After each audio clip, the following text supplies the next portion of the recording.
రాజమహేంద్రవరంలోని AP paper mill ఎన్నికలు రసవత్తరంగా ఆసక్తికరంగా జరుగుతున్నాయి. ఏపీలో టీడీపీ, జనసేన, బీజేపీ కూటమి అధికారంలో ఉండగా ఇక్కడ మాత్రం కూటమి కకావికలమైంది. ఆయా పార్టీలకు సంబంధించిన కార్మిక సంఘాలు, నాయకులు విడివిడిగా పోటీ చేస్తుండడం ఆసక్తికరంగా మారింది. పేపర్ మిల్ ఎన్నికల్లో తమ రాజకీయ పార్టీల సిద్ధాంతాలకు విరుద్ధమైన పార్టీలకు చెందిన కార్మిక సంఘాలు కలిసి పోటీ చేయడం గమనార్హం. ఐఎన్టీయూసీ, వైఎస్ఆర్సీయూ, సిఐటియు, ఎస్డబ్ల్యూ, డబ్ల్యూ.ఏ, భారతీయ మజ్దూర్ సంఘ్ ఒక ప్యానెల్ గా ఏర్పడ్డాయి. కాంగ్రెస్ పార్టీకి చెందిన ఐఎన్టీయూసీ, సిపిఎంకు చెందిన సిఐటియుతో కలిసి బీజేపీకి చెందిన భారతీయ మజ్దూర్ సంఘ్ కలిసి పోటీ చేయడం విశేషం. అలాగే వామపక్ష పార్టీ అయిన సిపిఐకి చెందిన ఏఐటియుసి, సిఐటియుతో కాకుండా జనసేన కార్మిక సంఘంతో కలిసి పోటీ చేస్తోంది. AITUC employees union, United employees union, Janasena trade union, United front గా కలిసి పోటీ చేస్తున్నాయి. అధికార తెలుగుదేశం పార్టీకి చెందిన టీఎన్టీయూసీ పోటీలో నామమాత్రంగా మిగిలింది. గతంలో గుర్తింపు యూనియన్ గా ఉన్న ఐఎన్టీయూసీ, టీఎన్టీయూసీ ఎస్కేఎస్ అనే చిన్న కార్మిక సంఘంతో కలిసి పోటీ చేస్తోంది. అందుకే స్థానిక MLA Adireddy Vasu, TDP senior నేత గన్ని కృష్ణ వంటి వారు ఎన్నికల పగ్గాలు వదిలేసినట్లు చెబుతున్నారు. దాదాపు 711 ఓట్లు కలిగిన ఈ ఎన్నికల్లో జనసేన పార్టీకి చెందిన యూనియన్ బలంగా ఉందని, ఆ పార్టీ ప్రాతినిధ్యం వహిస్తున్న యునైటెడ్ ఫ్రంట్కే గెలుపు అవకాశాలు ఎక్కువగా ఉన్నాయని అంచనా వేస్తున్నారు.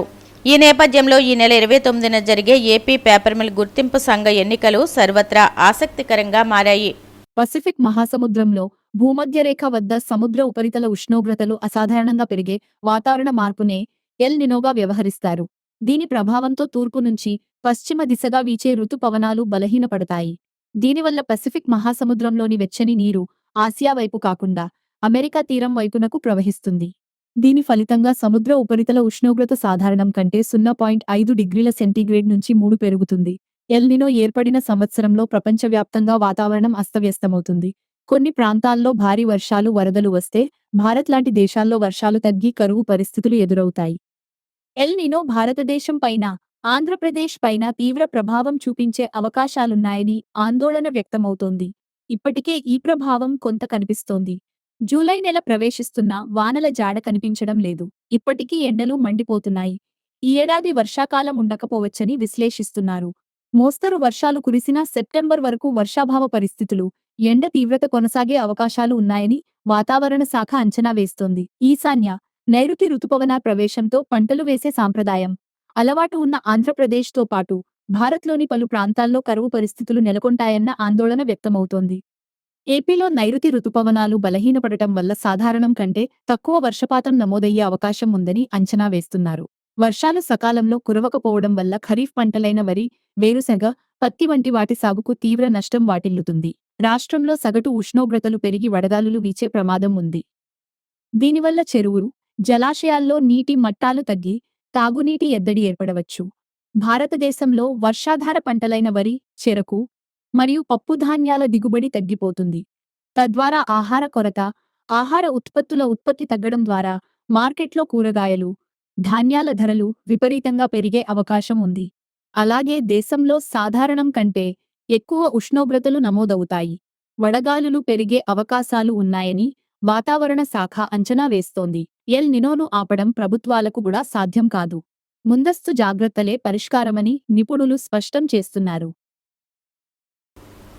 రాజమహేంద్రవరంలోని చారిత్రాత్మక కోటిలింగాల ఘాట్ను ఓ నమూనా ఘాట్గా తీర్చిదిద్ది మిగిలిన ఘాట్లన్నింటిలోనూ ఇదే శైలిని వర్తింపచేయాలని కమిషనర్ రాహుల్ మీనా సూచించారు. ఈ ఉదయం assistant collector Kshitij Aditya Sharma, town planning విభాగం, ఇంజనీరింగ్ అధికారులతో కలిసి ఘాట్ పరిసరాలను ఆయన పరిశీలించారు. ఘాట్లన్నింటినీ ఒకే తరహా ఏకరూప నమూనాలో అభివృద్ధి చేయడం ద్వారా నదీ తీరం అంతా ఏకరీతిలో ఆకర్షణీయంగా కనిపిస్తోందన్నారు. ఇందులో భాగంగా కోటిలింగాల ఘాట్లోనికి ప్రవేశించు మార్గాలు, వెలుపలకు వెళ్ళు మార్గాలు, ఫీడింగ్ రూమ్, టాయిలెట్స్, దుస్తులు మార్చుకునే గదులు, జల్లు స్నాన ఏర్పాట్లను సురక్షితంగా, పర్యావరణ హితంగా తీర్చిదిద్దాలన్నారు. అలాగే ఈ ప్రదేశాన్ని పరిశుభ్రత, అద్భుతమైన లైటింగ్ మరియు ఆధునిక హంగులతో సమగ్ర పర్యాటక, ఆధ్యాత్మిక కేంద్రంగా తీర్చిదిద్దాలన్నారు. ఇటు సందర్శకులు, అటు భక్తులకు ఆధ్యాత్మిక అనుభూతిని అందించేలా ఈ ఘాట్ను తీర్చిదిద్దాలని సంబంధిత అధికారులకు సూచించారు. కాలుష్య రహిత గోదావరి పుష్కరాల నిర్వహణ అనేది లక్ష్యంగా పెట్టుకుని ముందుకు వెళ్లాలన్నారు. చుక్క మురుగునీరు కూడా గోదావరిలోకి కలవకుండా పక్కా చర్యలు చేపట్టాలని ఇంజనీరింగ్ అధికారులను ఆదేశించారు. అలాగే ఈ ప్రదేశాన్ని ప్లాస్టిక్ రహితంగా మరియు పరిశుభ్రమైన పర్యాటక ప్రాంతంగా మార్చడానికి ప్రత్యేక చర్యలు తీసుకోవాలని ప్రజారోగ్య అధికారులను ఆదేశించారు. ఆయన వెంట special deputy collector Mahesh, SE Rita, city planner GVSN Murthy, ఈఈలు మదర్షా అలీ, మాధవి, ఎంహెచ్ఓ వినూత్న, ఇతర సిబ్బంది ఉన్నారు. తూర్పుగోదావరి జిల్లాలో రేపు మెగా పేరెంట్ టీచర్ మీటింగ్ను ఒక పండుగ వాతావరణంలో ఘనంగా నిర్వహించేందుకు ఏర్పాట్లు చేసినట్లు జిల్లా కలెక్టర్ కీర్తి చేకూరి వెల్లడించారు. విద్యార్థుల విద్యా పురోగతి, హాజరు, అభ్యాస ఫలితాలు, నైపుణ్యాలు, ప్రవర్తన, ఆరోగ్య స్థితి వంటి అంశాలను తల్లిదండ్రులకు ప్రత్యక్షంగా వివరించి విద్యార్థుల సమగ్ర అభివృద్ధికి పాఠశాల తల్లిదండ్రుల భాగస్వామ్యాన్ని మరింత బలోపేతం చేయడమే ఈ కార్యక్రమం ప్రధాన ఉద్దేశమని కలెక్టర్ పేర్కొన్నారు. మెగా పేరెంట్ టీచర్ మీటింగ్ సందర్భంగా ప్రతి విద్యార్థి తల్లిదండ్రులు తప్పనిసరిగా హాజరయ్యేలా ప్రధానోపాధ్యాయులు ప్రత్యేక చర్యలు తీసుకోవాలని ఆదేశించారు. తల్లికి వందనం పథకం ద్వారా జిల్లాలో 340.88 కోట్ల ఆర్థిక సహాయం చేస్తున్నట్లు జిల్లా కలెక్టర్ కీర్తి చేకూరి వెల్లడించారు. గోదావరి పుష్కరాలకు ప్రభుత్వం 150 కోట్ల నిధులు విడుదల చేస్తూ ఉత్తర్వులు జారీ చేసింది. రాజమహేంద్రవరం నగరపాలక సంస్థకు 100 కోట్లు, కొవ్వూరు మున్సిపాలిటీకి 20 కోట్లు, నర్సాపురం మున్సిపాలిటీకి 15 కోట్లు, నిడదవోలు మున్సిపాలిటీకి 7 కోట్లు, పాలకొల్లు మున్సిపాలిటీకి 5 కోట్లు, మండపేట మున్సిపాలిటీకి 3 కోట్లు మంజూరయ్యాయి. ఈ నిధులతో పుష్కర ఘాట్ల అభివృద్ధి, మౌలిక వస్తువుల కల్పన, మౌలిక సదుపాయాల మరమ్మతులు, పారిశుద్ధ్యం, తాగునీటి ఏర్పాట్లు, అలాగే పుష్కరాల సందర్భంగా అవసరమైన ప్రత్యేక ఏర్పాట్లు చేపట్టనున్నారు.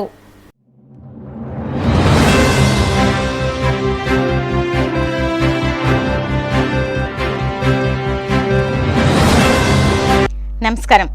సిసిసి డిజిటల్ 230 న్యూస్ బులెటిన్కి స్వాగతం. ముందుగా వార్తల్లోని ముఖ్యాంశాలు. ఢిల్లీలో ప్రధాని మోడీతో ముఖ్యమంత్రి చంద్రబాబు భేటీ. ఆగస్టు 1న భోగాపురం విమానాశ్రయ ప్రారంభోత్సవానికి ముఖ్య అతిథిగా హాజరు కావాలని ఆహ్వానం.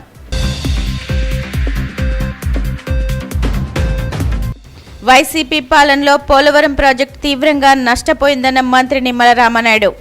నిర్వాసితులను కూడా గత ప్రభుత్వం మోసం చేసిందని విమర్శ.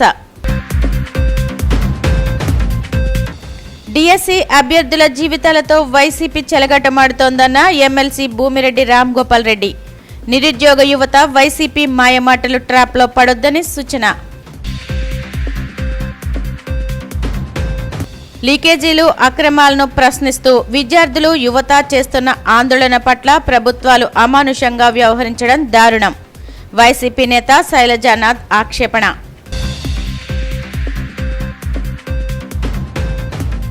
ఢిల్లీలో ప్రధాని మోడీతో ముఖ్యమంత్రి చంద్రబాబు సమావేశమయ్యారు. ఈ సందర్భంగా ఆగస్టు 1న భోగాపురం విమానాశ్రయం ప్రారంభోత్సవానికి రావాల్సిందిగా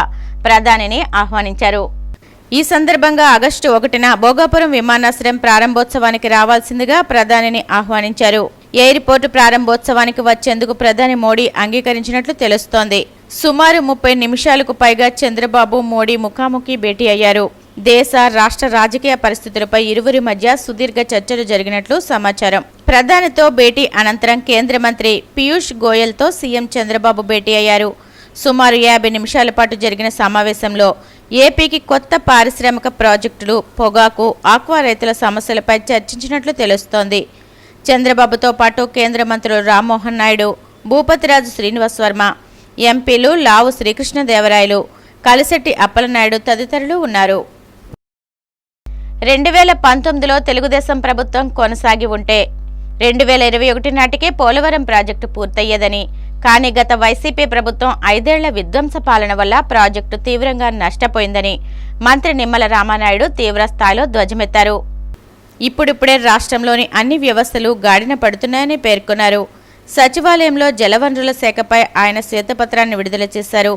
ఈ సందర్భంగా రాష్ట్రంలో కీలకమైన ప్రాజెక్టులు, వాటి తాజా స్థితిగతులపై పవర్ పాయింట్ ప్రజెంటేషన్ ద్వారా వివరాలు వెల్లడించారు. లేకపోతే ఒక టార్గెట్ లేకపోతే మనం ఎట్లా రీచ్ అవుతాము, ఒక ప్రణాళిక లేకపోతే ఎట్లా మీరు ముందుకు వెళ్తారు అంచేత ఖచ్చితంగా ఒక క్యాలెండర్ని మనం రూపొందించుకోవాలని ఆ రకంగా 36 ప్రాధాన్యత ప్రాజెక్టుని ప్రస్తుతం తీసుకుని ఇది రేపు 2029 ఎన్నికల లోపుగానే, అంటే రేపు 2028 కల్లా పూర్తి చేసేటువంటి విధంగా ఏ ప్రాజెక్టు ఎప్పుడు ప్రారంభిస్తాం, ఏ ప్రాజెక్టు ఎప్పటికి పూర్తవుతుందో దగ్గర ఒక 36,000 కోట్ల రూపాయలు నిధులు వెచ్చించి అయినా సరే ఈ ప్రాధాన్యత ప్రాజెక్టుని ప్రారంభించడం ఎంత ముఖ్యమో పూర్తి చేయడం కూడా అంతే ముఖ్యం అనేటువంటి విధంగా ఒక ఇరిగేషన్ క్యాలెండర్ను కూడా మరి మేము రూపొందించుకుని ముందుకెళ్తున్న విషయాన్ని కూడా మీ ద్వారా ఈ సందర్భంగా తెలియజేసుకుంటూ, అదేవిధంగా ఈ రకంగా మన ప్రాజెక్టులు నిర్మాణం చేసుకున్నా, అదేవిధంగా రిజర్వాయర్లు నిర్మాణం చేసుకున్నా, కాలువలు డ్రైన్స్ నిర్మాణం చేసుకున్నా, ఈ వేల కోట్ల రూపాయలు చేసి నిర్మాణం చేసుకునేటువంటి ప్రాజెక్టుకి, కాలువకి, డ్రైన్కి, లాకులకి, షట్టర్లకి ప్రతి సంవత్సరం కూడా మెయింటెనెన్స్ లేకపోతే ఆ ప్రాజెక్టు కానీ, ఆ కాలువ కానీ, డ్రైన్ కానీ మనకి ఉపయోగపడినటువంటి పరిస్థితి. అటువంటి ఓఎండ్ఎం వర్క్స్ 5 సంవత్సరాల గత పాలనలో చూస్తే అటకెక్కినటువంటి పరిస్థితి.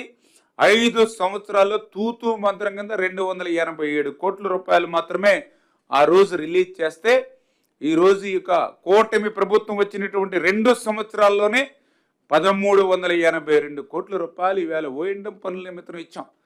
దయవుంచి ప్రజలందరూ కూడా ఆలోచించమంటూ ఉన్నాం, రైతులందరినీ కూడా ఆలోచించమంటూ ఉన్నాం.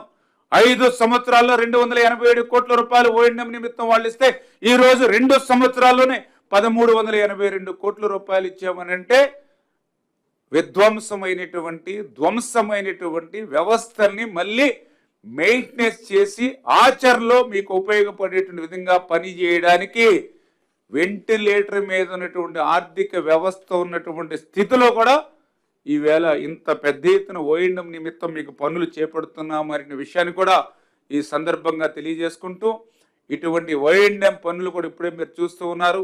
సాగునీటి సంఘాలను కూడా గత పాలనలో రద్దు చేస్తే మళ్ళీ ఈ యొక్క సాగునీటి సంఘ వ్యవస్థను మళ్ళీ పునర్జీవనం చేసి, అంటే రైతుల యొక్క పనులు రైతు నాయకుల ద్వారానే ఒక బాధ్యతాయుతంగా, ఒక జవాబుదారీతనంగా, ఒక అకౌంటబిలిటీ ఉండాలనేటువంటి ఉద్దేశంతో ఆ నీటి సంఘాలకు సంబంధించినటువంటి వారితో ఆ యొక్క ఓఎండ్ఎం వర్క్స్ అన్నింటినీ కూడా చేయిస్తూ ఒక జవాబుదారీతనం ఈవేళ మరి గ్రౌండ్ లెవెల్లో ఉంచుతున్నటువంటి పరిస్థితిని కూడా ఆ యొక్క డబ్ల్యూఏ అదేవిధంగా ఓఎండ్ఎం వర్క్స్ ద్వారా మీ ద్వారా తెలియజేసుకుంటూ, అదేవిధంగా జలధార జలహారతి.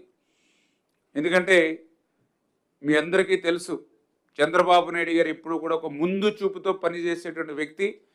దానికి ఉదాహరణ మొన్న మనం చూసాం పట్టిసీమ. ఆ రోజు పట్టిసీమ ఒట్టిసీమ అన్నాడు, 1300 కోట్ల రూపాయలు నీటి పాలు చేస్తామని చెప్పారు. రేపు అధికారంలోకి వస్తే ఆ పట్టిసీమ పంపుల్ని పీకేస్తామని చెప్పాడు ఆనాడు గొడ్డల పార్టీ ప్రభుత్వం. అటువంటి పట్టిసీమే ఈరోజు సూపర్ ఎల్నోవా సమయంలో కూడా సాగునీరు, త్రాగునీరు కొంతమేరైనా అందిస్తుంది, డ్రింకింగ్ వాటర్కి అయినా కనీసం. మరి అటువంటి ముందు చూపునటువంటి చంద్రబాబు నాయుడు గారు మొన్న ఏప్రిల్ 5వ తేదీన స్టార్ట్ చేశారు జలధార జలహారతి 100 రోజుల కార్యక్రమం. అంటే ఏదైతే భూమినే ఒక రిజర్వాయర్గా మార్చుకుని ప్రతి నీటి బిందువును ఒడిసిపట్టి భూమిలో రిజర్వ్ చేసుకుని ఆ భూమినే రిజర్వాయర్గా మార్చుకుంటే ఒక్కొక్క సంవత్సరం వర్షాలు తక్కువైనా కూడా కరువు కాటకాల నుంచి గట్టెక్కించాలనే ఉద్దేశం. ఎందుకంటే భూమిలో కనీసం 1 మీటర్ నీళ్లు కనుక పెంచితే 99 టీఎంసీల నీటిని మనం రిజర్వ్ చేయగలుగుతాం అనేటువంటి విధంగా జలధార జలహారతికి సంబంధించినటువంటి ఆ యొక్క కార్యక్రమంలో 3,326 పనులు, 3,326 కోట్ల రూపాయలు మరి ఆ యొక్క జలధార జలహారతికి మనం ఇచ్చినటువంటి పరిస్థితి. దగ్గర 77,474 పనులకి మనం అనుమతి ఇచ్చాం. అందులో ఆల్రెడీ 76,446 అంటే 99% పనుల్ని ఈ జలధార జలహారతి కార్యక్రమంలో విత్ ఇన్ 100 డేస్లో మరి వీటిని కంప్లీట్ చేయగలిగామనంటే ఇది ఈ 2 ఇయర్స్లో ఈ 100 డేస్లో ఈ ఇరిగేషన్ యొక్క ప్రోగ్రెస్ అనే విషయాన్ని కూడా ఈ సందర్భంగా తెలియజేసుకుంటూ, అదేవిధంగా ముఖ్యంగా డ్యామ్లు, ఎందుకంటే ప్రాజెక్టులు ఈవేళ మనందరికీ ఒక భద్రత, ఈ ప్రాజెక్టులే మనందరికీ ఒక భరోసా. అటువంటి ప్రాజెక్టులు, అటువంటి డ్యాములు ఆ రోజు మీరు చూశారు 2019, 2024 సంవత్సరంలో మీరందరూ కూడా చూశారు. అసత్య ప్రచారాలతో డిఎస్సి అభ్యర్థుల జీవితాలతో వైసీపీ చెలగాటం ఆడుతోందని ఎమ్మెల్సీ భూమిరెడ్డి రాంగోపాల్ రెడ్డి ధ్వజమెత్తారు. మంగళగిరిలోని టీడీపీ కేంద్ర కార్యాలయంలో ఆయన మీడియా సమావేశంలో మాట్లాడారు. విద్యా వ్యవస్థను బలోపేతం చేయడానికి మంత్రి నారా లోకేష్ అత్యంత పారదర్శకంగా మెగా డిఎస్సి నిర్వహించి 16,347 ఉపాధ్యాయ పోస్టులు భర్తీ చేశారని తెలిపారు. వేలాది మంది టీచర్లు పాఠశాలల్లో చేరి పిల్లలకు పాఠాలు చెబుతుంటే వారిలో భయాందోళనలు రేకెత్తించేందుకు జగన్ వైసీపీ నేతలు గత 3 నెలలుగా అనేక కుట్రలకు తెరలేపారని ధ్వజమెత్తారు.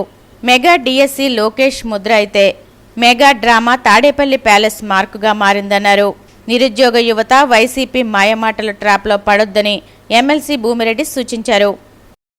విద్యా వ్యవస్థలో సంస్కరణలు తీసుకొని రావాలని, విద్యా వ్యవస్థను బలోపేతం చేయాలనే ఒక సదుద్దేశంతో లోకేష్ గారు మెగా డిఎస్సి నిర్వహించి 16,000 పైచిలకు ఉపాధ్యాయ పోస్టులను భర్తీ చేయడం జరిగింది.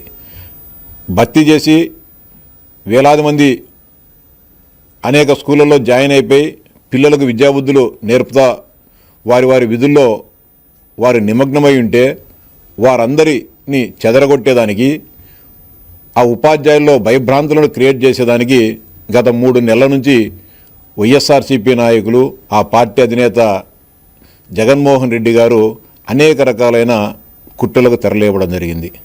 మేము స్పష్టంగా చెప్పాం, మెగా డిఎస్సిలో ఒక్క తప్పు జరిగినట్లు చూపించినా, లేకపోతే స్పోర్ట్స్ కోటా సంబంధించి నియామకాల్లో ఏ చిన్న తప్పు జరిగినా బహిరంగంగా చర్చిద్దామని చెప్పి సవాల్ చేశాం. ఆఖరుకు విద్యాశాఖ మంత్రి లోకేష్ గారే ఎక్కడ పొరపాట్లు జరిగాయో నేను చర్చించేదానికి సిద్ధంగా ఉన్నా, ధైర్యం ఉంటే తన దగ్గర ఆధారాలుంటే జగన్మోహన్ రెడ్డి గారే చర్చకు రావాలని చెప్పి ఆయన సవాల్ చేసిన ఆ సైడు నుంచి ఎలాంటి ప్రతిస్పందన ఉండకపోగా, చర్చకు రాకపోగా, చర్చకు సిద్ధం కాకపోగా మళ్ళీ ఏదో విధంగా యువత పైన గొడ్డలి తీసుకొని వారిని నరకాలనే ప్రయత్నాలు చేయడం జరుగుతూ ఉంది. ఇంకా వారి కళ్ళల్లో కోపం తాండవిస్తూ ఉంది నిరుద్యోగ యువత పైన, అదేవిధంగా ఉద్యోగాలు పొందిన యువత పైన కూడా. ఇంకా ఎత్తిన గొడ్డలి దించుకోకుండా రోజుకొక పదును పెడుతూ ఏదో విధంగా ఆ యువతను చంపాలా, యువత ఆకాంక్షలపైన గొడ్డలు వేటు వేయాలని చేస్తున్న కుట్రలు సఫలం కావడం లేదు. తాజాగా పార్టీకి సంబంధించిన శాసనమండలి సభ్యుడు మెగా డిఎస్సిలో అక్రమాలు జరిగాయి, స్పోర్ట్స్ కోటాలో అక్రమాలు జరిగాయి, క్రీడాకారులు కాని వారికి ఉద్యోగాలు ఇచ్చారు, దీనిపైన సిబిఐ విచారణ జరపాలని చెప్పి రాష్ట్ర ఉన్నత న్యాయస్థానంలో ప్రజా ప్రయోజనాల వ్యాజ్యం వేయడం జరిగింది. ఆ ప్రయోజనాల వ్యాజ్యం నిన్న విచారణకు వచ్చినప్పుడు సంబంధిత న్యాయమూర్తులు వాటిని అందరినీ కూడా సమగ్రంగా పరిశీలించి వెనక్కి కొట్టడం జరిగింది. దీంట్లో ఏమీ లేదు, ఇది ఏదో కావాలనే మా సమయాన్ని వృధా చేసేదానికి ఈ పిటిషన్ వేసినట్లుంది, ఇది సరికాదని చెప్పి అని వ్యాఖ్యానిస్తే ఈ పిటిషన్ మేము వెనక్కి తీసుకుంటామని చెప్పి వైఎస్ఆర్సీపీకి చెందిన లాయర్లు వెనక్కి తీసుకోవడం జరిగింది. ఈ సందర్భంగా వైఎస్ఆర్సీపీ నాయకులను సూటిగా ప్రశ్నిస్తూ ఉన్నా, ఈ రాష్ట్ర ప్రజలు కూడా గమనించాలని చెప్పి సవినయంగా విజ్ఞప్తి చేస్తూ ఉన్నా. ఏదైనా మనం కోర్టుకు పోయేటప్పుడు, ఏదైనా మనలో న్యాయం ఉండాలనేటప్పుడు, మనం ఆ కేసు గెలిచాలనేటప్పుడు మన దగ్గర ఉన్న సమస్త సమాచారాన్ని 1% కూడా మిగల్చుకోకుండా, మొత్తం సమాచారాన్ని ఒకరోజు ఆలస్యమైనా కూడా వాటన్నిటిని కూడా సమగ్రంగా సేకరించి కోర్టులో మనము దావా వేస్తాం. కానీ వైఎస్ఆర్సీపీ నాయకుల దగ్గర ఏ ఆధారాలు లేవు కాబట్టి, మెగా డిఎస్సిలో ఏ చిన్న తప్పు కూడా లేదు కాబట్టి, వారికి ఏమీ దొరకలేదు కాబట్టి ఊరికి వేగ్గా ఏదో 4 పేపర్లు పెట్టేసి 16,000 మంది పేర్లు పెట్టేసి, లేకపోతే స్పోర్ట్స్ కోటాలో వచ్చిన వాళ్ళ పేర్లు పెట్టి వీళ్ళందరిపైన సిబిఐ విచారణ జరపండి అని చెప్పి పిటిషన్ వేసి మొటిక్కాయలు కొట్టించుకోవడం జరిగింది. రాష్ట్ర ప్రజలు కూడా గమనించాలా. అంటే వీరు చేస్తున్న కుట్రలు ఏ విధంగా ఉన్నాయి. దాదాపు 7 ఏడాది అవుతుంటే వారు ఉద్యోగాలు నియామకాలు పొంది ఈరోజు కూడా వారిని వేధించాలా, హింసించాలా, మానసికంగా ఇబ్బంది పెట్టాలనే కుట్రలను ఏ విధంగా చేస్తున్నారు ఈ రాష్ట్ర ప్రజలు, నిరుద్యోగ యువత కూడా గమనించాలని చెప్పి సవినయంగా విజ్ఞప్తి చేస్తూ ఉన్నా. ఢిల్లీలో విద్యార్థులు యువత చేస్తున్న ఆందోళనను బాధ్యతాయుతమైన ఆందోళనగా ప్రభుత్వాలు పరిగణించాలని మాజీ మంత్రి వైసీపీ సీనియర్ నేత సాకే శైలజానాథ్ అన్నారు. తాడేపల్లి వైసీపీ కేంద్ర కార్యాలయంలో ఆయన మీడియాతో మాట్లాడుతూ విద్యార్థుల ఆందోళన వెనుక ఉన్న సమస్యల పరిష్కారానికి కృషి చేయాల్సిన బాధ్యత ప్రభుత్వానికి ఉందని అన్నారు. శాంతియుతంగా నిరసన తెలపడం ప్రజాస్వామ్యబద్ధంగా వచ్చిన హక్కు అని, ఈ ఆందోళనలో ఎటువంటి హింసకు తావు ఉండకూడదని అన్నారు. లక్షలాది మంది విద్యార్థుల నమ్మకాన్ని వమ్ము చేస్తూ నీట్ పేపర్ లీక్తోనే దేశ పరీక్ష విధానం ఎంత అన్యాయంగా ఉందో అర్థమవుతోందని విమర్శించారు. రాష్ట్రంలో కూడా డిఎస్సి పరీక్షల్లో లీకేజీలు, అక్రమాలు జరిగాయని ఆరోపించారు. అక్రమాలను ప్రశ్నిస్తున్న భావి భారత పౌరుల పట్ల ప్రభుత్వం అమానుషంగా వ్యవహరించడం దారుణమని శైలజానాథ్ ఆక్షేపించారు. దుర్మార్గమైన దమనకాండను ఎదుర్కొని మరీ ప్రజల గొంతుకను, విద్యార్థుల గొంతుకను వినిపిస్తున్నారో మనం అందరం ఆలోచించాల్సిన అవసరం ఉంది. ఇక్కడ స్పష్టంగా వైఎస్ఆర్ కాంగ్రెస్ పార్టీగా ఒక మాట చెప్పాలనుకుంటా ఉన్నాం. విద్యార్థులు, యువత చేస్తున్న ఆందోళన అది బాధ్యతాయుతమైన ఆందోళనగా ప్రభుత్వాలు పరిగణించాలి. వాళ్ళ ఆందోళన వెనుకున్న సమస్య, ఆ సమస్యకు పరిష్కారాన్ని చూపించడం అన్నది ప్రభుత్వం యొక్క బాధ్యత.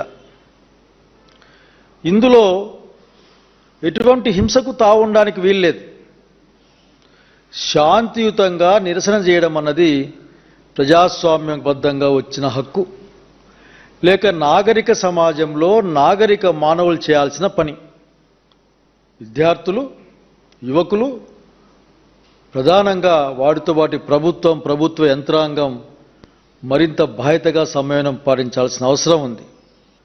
లక్షలాది మంది యొక్క నమ్మకాన్ని వమ్ము చేస్తూ వాళ్ళ యొక్క నెలల కొద్దీ శ్రమ, పరిశ్రమ, అట్లాగే తల్లిదండ్రుల యొక్క కష్టార్జితం, ఈ దేశ భవిష్యత్తు కోసం ఉపయోగపడాల్సిన పిల్లల యొక్క ఆందోళన, ఇవన్నీ కూడా ఆ నీట్ పేపర్ లీక్తోనే ఈ భారతదేశంలో పరీక్షా విధానం ఎంత అన్యాయంగా ఉందో అర్థమైపోతూ ఉంది.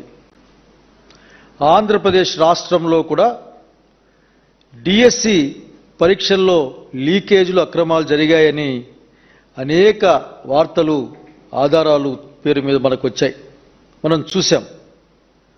ఇవన్నీ ఏదో రాజకీయంగా కొట్టేయాల్సిన అవసరం లేదు. ఇది రాజకీయం మాట్లాడతారని ఆ రాజకీయాల వలన ప్రయోజనం పొందే వాళ్ళు మాత్రమే మాట్లాడతారు. నేను ఒక విషయాన్ని చాలా బాధాకరంగా నేను ప్రజలకు అప్పీల్ చేస్తూ ఉన్నాను, అట్లాగే అందరికి కూడా గమనించమని కోరుతా ఉన్నా. విద్యార్థులపైన అంటే మాకు అన్యాయం జరిగింది, ఈ అన్యాయాన్ని సరిదిద్దండి అని ప్రజాస్వామ్యబద్ధంగా మాట్లాడడానికి ఉంటే, లేక నిరసన కార్యక్రమాన్ని అక్కడ కొనసాగిస్తూ ఉంటే, మనమందరం ఆ దృశ్యాల్ని చూశాం. అత్యంత బాధాకరమైన సన్నివేశాలు. చివరికి మేకులు కొట్టిన లాఠీలతో పిల్లల్ని కొట్టారంటే గుండె తరుక్కుపోతుంది. అట్లాగే చిన్నపిల్లలను చూడకుండా కొట్టిన సంఘటనలు చూస్తూ ఉన్నాం సోషల్ మీడియాలో. అట్లాగే గర్ల్ స్టూడెంట్స్ పట్ల వాళ్ళ యొక్క ప్రవర్తన కూడా చూస్తూ ఉన్నాం. పైగా కొట్టేటప్పుడు అదొక సంతోషకరమైన అంశంలాగా నవ్వుకుంటూ అట్లా కొడుతూ పోవడాన్ని కూడా చూసాం మనం. ఇది కరెక్ట్ కాదని చెప్పాలనుకుంటా ఉన్నాం. భావి భారత పౌరుల పట్ల వాళ్ళు ప్రశ్న అడిగితేనే ఈ విధంగా సమాధానం చెప్తుంది అని అధికార యంత్రాంగం చూపించాలనుకుంటే ప్రజాస్వామ్య భారతదేశంలో అది సహేతుకం కాదు, అది కరెక్ట్ కాదని చెప్పాలనుకుంటా ఉన్నాం. అసలు ఇక్కడ వచ్చే సమస్య ఏంటంటే, చాలామందికి కానీ ఈ రోజున భారతదేశంలోనూ ఆంధ్రప్రదేశ్ రాష్ట్రంలోనూ అడగడమే నేరం అయిపోయింది. ప్రశ్న అడగడమే నేరం. ఆంధ్రప్రదేశ్ రాష్ట్రంలో రకరకాల అంశాల్లో చూస్తూ ఉన్నాం, కేంద్ర ప్రభుత్వం దగ్గర కూడా అదే అంశాన్ని చూస్తూ ఉన్నాం. ప్రశ్న అడిగితేనే అదేదో కొంప మునిగిపోయేటట్లు మాట్లాడి, అసలు ప్రజాస్వామ్యబద్ధంగా సహేతుకమైన నిరసన చెప్పడం, ప్రశ్న వేయడం, ప్రశ్నించడం అన్నది ఒక సైంటిఫిక్ టెంపర్ని ప్రమోట్ చేసే భారత రాజ్యాంగం అయినప్పుడు, ఆ భారత రాజ్యాంగ పరిధిలో ప్రశ్నించడం, ప్రభుత్వ నిర్ణయాలను వ్యతిరేకించడం అన్నది. ప్రభుత్వం ప్రవేశపెట్టిన జీవో నెంబర్ 396ను రద్దు చేయాలని డిమాండ్ చేస్తూ రాష్ట్ర వ్యాప్తంగా దస్తావేజు లేఖర్లు నిరవధిక నిరసనలు ఆందోళనలు చేపట్టారు. రిజిస్ట్రేషన్ల ప్రక్రియను ప్రైవేటు వ్యక్తులకు అప్పగించడం ద్వారా లక్షలాది మంది లేఖర్ల ఉపాధి దెబ్బతింటుందని గత 3 రోజులుగా సబ్ రిజిస్టర్ కార్యాలయం ఎదుట లేఖర్లు ఆందోళన వ్యక్తం చేస్తున్నారు. నరసాపురం సబ్ రిజిస్టర్ కార్యాలయం వద్ద నిర్వహించిన వంట వార్పు కార్యక్రమంలో వైసీపీ పశ్చిమ గోదావరి జిల్లా అధ్యక్షుడు ముద్దునూరి ప్రసాదరాజు పాల్గొని లేఖర్లకు సంఘీభావం తెలిపారు. ఈ సందర్భంగా ఆయన మాట్లాడుతూ దస్తావేజు లేటర్ల ఉపాధిని దెబ్బతీసే జీవో నెంబర్ 396ను రద్దు చేయాలని, రిజిస్ట్రేషన్ సేవా కేంద్రాలను తక్షణమే నిలిపివేయాలని డిమాండ్ చేశారు. చేస్తున్నటువంటి ఈ నిరసన కార్యక్రమానికి పశ్చిమ గోదావరి జిల్లా వైఎస్ఆర్ పార్టీ తరఫున పూర్తి సంఘీభావాన్ని ప్రకటిస్తూ ఉన్నాం. ఎందుకంటే 10 రోజులు పెన్ డౌన్ కార్యక్రమాన్ని దస్తావేజు లేఖర్లందరూ కూడా రాష్ట్ర వ్యాప్తంగా ఉన్నటువంటి 295 రిజిస్ట్రేషన్ ఆఫీసుల్లో సుమారు 5 లక్షల నుంచి 6 లక్షల దాకా ఉన్నటువంటి దస్తావేజు లేఖర్లందరూ కూడా నిరసన కార్యక్రమాన్ని చేయటం జరుగుతూ ఉంది. ఎందుకంటే ఈ ప్రభుత్వం ఏర్పడిన తర్వాత ఓటేసిన పాపానికి ఎవరికి ఏ శిక్ష వేయాలో ఆ శిక్షలు అన్నీ కూడా వేస్తూ ఉన్నారు. దానిలో భాగంగా ఈ రోజున ఆ శిక్ష లేఖర్ల మీద కూడా పడతాం. కొత్త సంస్కరణల పేరుతోటి 396 జీవోని తీసుకురావటం, ఆ జీవో ద్వారా సుమారు 26 రిజిస్ట్రేషన్ కేంద్రాలను ఏర్పాటు చేయాలని, పీపీపీ భాగస్వామ్యంతో గుత్తేదారులకి ఈ రిజిస్ట్రేషన్ సేవలు అప్పచెప్పాలన్నటువంటి ఆలోచన మరి ఇది సరైనటువంటి నిర్ణయం కాదని మేము భావిస్తూ ఉన్నాం. ఎన్నో లక్షల మంది దీని మీద ఆధారపడి జీవిస్తూ ఉన్నారు. వారు పొట్టగొట్టి కొంతమంది గుత్తేదారులకి ఇచ్చేటువంటి ప్రయత్నం సరైన నిర్ణయం కాదు. అందువల్ల వారు చేస్తున్నటువంటి వారు ఇబ్బంది పడుతున్నటువంటి ఇబ్బందిని ప్రతిపక్ష పార్టీగా మేము కూడా గుర్తించాం. ఇది సరైనది పద్ధతి కాదు. ఈ జీవోను వెనక్కి తీసుకోవాలని వారు చేస్తున్నటువంటి ఈ నిరసనని సంఘీభావంగా తెలియజేయడం జరిగింది. ఇంతమంది కొట్టడం సరైనటువంటి నిర్ణయం కాదు. సంస్కరణలు చేయొద్దని ఎవరు చెప్పరు. ఎందుకనంటే ఇప్పుడు టెక్నాలజీ పెరిగింది, సంస్కరణలు తీసుకురండి అంటే మీరు ఇచ్చేది ఈ ప్రైవేట్ భాగస్వామ్యంతో నడపాలన్నటువంటి నిర్ణయం సరైనటువంటి నిర్ణయం కాదు. ఈ 396 జీవోని వెంటనే రద్దుపరిచి అందరికీ న్యాయం జరిగేలా మంచి పరిపాలన అందించాలని హృదయపూర్వకంగా కోరుకుంటూ ఉన్నాం. ఈ సంఘీభావంగా మీరు చేసే పోరాటానికి పూర్తి మద్దతు సహకారం ఉంటుందని వైఎస్ఆర్ పార్టీ పరంగా. పేపర్ లీకేజీలకు నైతిక బాధ్యత వహిస్తూ కేంద్ర విద్యాశాఖ మంత్రి ధర్మేంద్ర ప్రధాన్ రాజీనామా చేసే వరకు తమ పోరాటాలు కొనసాగుతాయని సిపిఐ జిల్లా కార్యదర్శి గాలి చంద్ర హెచ్చరించారు. కడప అంబేద్కర్ సర్కిల్లో జరిగిన నిరసన కార్యక్రమంలో ఆయన పాల్గొని మాట్లాడారు. లక్షలాది మంది విద్యార్థుల జీవితాలతో కేంద్ర ప్రభుత్వం చెలగాటమాడుతోందని మండిపడ్డారు. చలో పార్లమెంట్ కార్యక్రమంలో లక్షలాది మంది యువత శాంతియుతంగా పాల్గొంటే వారిని చర్చలకు ఆహ్వానించాల్సిన ప్రభుత్వం పోలీసులను ఉసిగొల్పి లాఠీలతో విచక్షణారహితంగా కొట్టించడం అత్యంత సిగ్గుచేటైన ఘటన అని తీవ్రంగా ఖండించారు.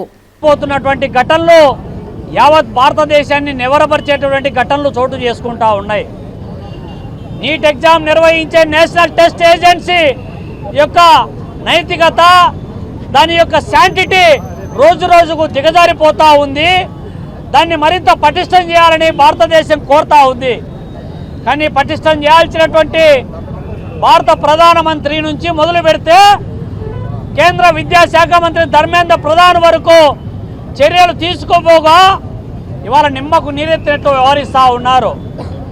నేషనల్ టెస్ట్ ఏజెన్సీ అవినీతి ఊబిలో కూరుకుపోతా ఉంది. కోచింగ్ సెంటర్లకు పేపర్లు అమ్ముకుంటా ఉన్నారని చెప్పి ఈ లీకేజీలకు నైతిక బాధ్యత వహిస్తూ కేంద్ర విద్యాశాఖ మంత్రి ధర్మేంద్ర ప్రధాన్ రాజీనామా చేయాలని చెప్పి ఢిల్లీ కేంద్రంగా చేసుకుని జంతర్ మంతర్లో ఆందోళన నిర్వహిస్తున్నటువంటి సోను వాంగ్చుక్ అనేటువంటి ఒక ఇన్నోవేటివ్ ఇంజనీరు 20 రోజులుగా ఆభరణ నిరాహార దీక్ష చేస్తూ ఉంటే, ప్రాణాలను పణంగా పెట్టి పోరాటం చేస్తూ ఉంటే నరేంద్ర మోడీ ప్రభుత్వం నిద్ర మత్తు వదలకుండా ఇవాళ నటిస్తూ ఉంది. శాంతియుతంగా చలో ఢిల్లీ పేరుతో లక్షలాది మంది స్వతంత్రంగా ఉద్యమంలో భాగస్వామ్యమై నిన్న కార్యక్రమం జరుగుతూ ఉంటే నరేంద్ర మోడీ ప్రభుత్వం అత్యంత నియంతృత్వ పోకడలతో ఎక్కడంటే అక్కడ నియంత్రిస్తూ ఆంక్షలు విధిస్తూ అడ్డుకుంటూ ఎన్ని అడ్డంకులు అవరోధాలు సృష్టించినా కూడా జంతర్ మంతర్కు వచ్చినటువంటి జనం పోరాటం చేస్తూ ఉంటే వాళ్ళ పైన పోలీసులు ఒక గుండాల్లాగా రౌడీల్లాగా ఆర్ఎస్ఎస్ కార్యకర్తల్లాగా కట్టెలు తీసుకొని బడిసెలు తీసుకొని దాడులు చేయడం, తన్నడం, కొట్టడం, ముఖము నోరు మూసి పిడుగుద్దులు గుద్దడం, రాళ్ల దాడికి పాల్పడడం. వీళ్ళను పోలీసులు అనాలనా, గుండాలు అనాలనా, రౌడీ మూకలనో ఇవాళ నరేంద్ర మోడీ ప్రభుత్వం జవాబుదారీ చెప్పాల్సినటువంటి అవసరం బాధ్యత ఇవాళ ఉంది. ఏమడిగినారు? ఈ దేశంలో ఉన్నటువంటి పౌరులు, ఈ దేశంలో ఉన్నటువంటి రాత్రి పౌరులు లక్షల రూపాయలు కూలీ నాలి చేసుకొని తినగా అప్పులు చేసుకొని సంవత్సరాల తరబడి చదువుకుంటున్నటువంటి నీటు ఎగ్జామ్కు ప్రిపేర్ అయ్యేటువంటి ఇంటర్మీడియట్ విద్యార్థుల భవిష్యత్తును సర్వనాశనం చేస్తూ ఉంటే ప్రశ్నించడం తప్ప, పేపర్ లీకేజీలకు నైతిక బాధ్యత వహించి ధర్మేంద్ర ప్రధాన్ రాజీనామా చేయమని కోరడం తప్ప, కానీ నిరాదీక్షలు చేస్తున్నటువంటి వాళ్ళపైన చర్చలు జరపకుండా ఆర్ఎస్ఎస్ సంఘ్ పరివార్ యొక్క మూకల ద్వారా, పేటీఎం కుక్కల ద్వారా ఇవాళ అవాకులు చెవాకులు విష భావజాలాన్ని ఇవాళ విశృంఖలంగా ప్రచారం చేస్తారా? కలియుగ ప్రత్యక్ష దైవం తిరుమల శ్రీ వెంకటేశ్వర స్వామి వారిని పలువురు సినీ ప్రముఖులు దర్శించుకున్నారు. విఐపి విరామ దర్శన సమయంలో సినీ దర్శకులు విఎన్ ఆదిత్య, కృష్ణవంశీ వేర్వేరుగా స్వామివారి సేవలో పాల్గొని మొక్కులు చెల్లించుకున్నారు. దర్శనానంతరం వీరికి రంగనాయకుల మండపంలో వేద పండితులు వేదాశీర్వచనం అందించగా ఆలయ అధికారులు స్వామివారి తీర్థప్రసాదాలు అందజేసి పట్టు వస్త్రంతో సత్కరించారు. వార్తలు ముగించే ముందు ముఖ్యాంశాలు మరొకసారి. ఢిల్లీలో ప్రధాని మోడీతో ముఖ్యమంత్రి చంద్రబాబు భేటీ. ఆగస్టు 1న భోగాపురం విమానాశ్రయ ప్రారంభోత్సవానికి ముఖ్య అతిథిగా హాజరు కావాలని ఆహ్వానం.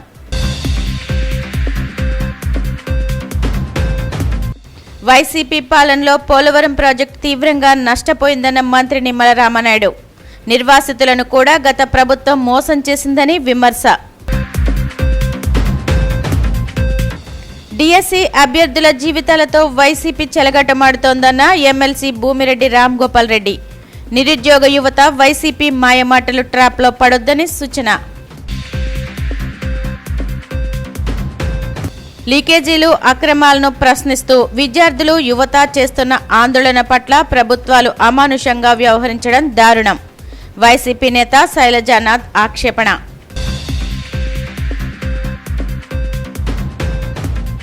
ఈనాటి సిసిసి డిజిటల్ 230 న్యూస్ బులెటిన్ ఇంతటితో సమాప్తం. నమస్కారం.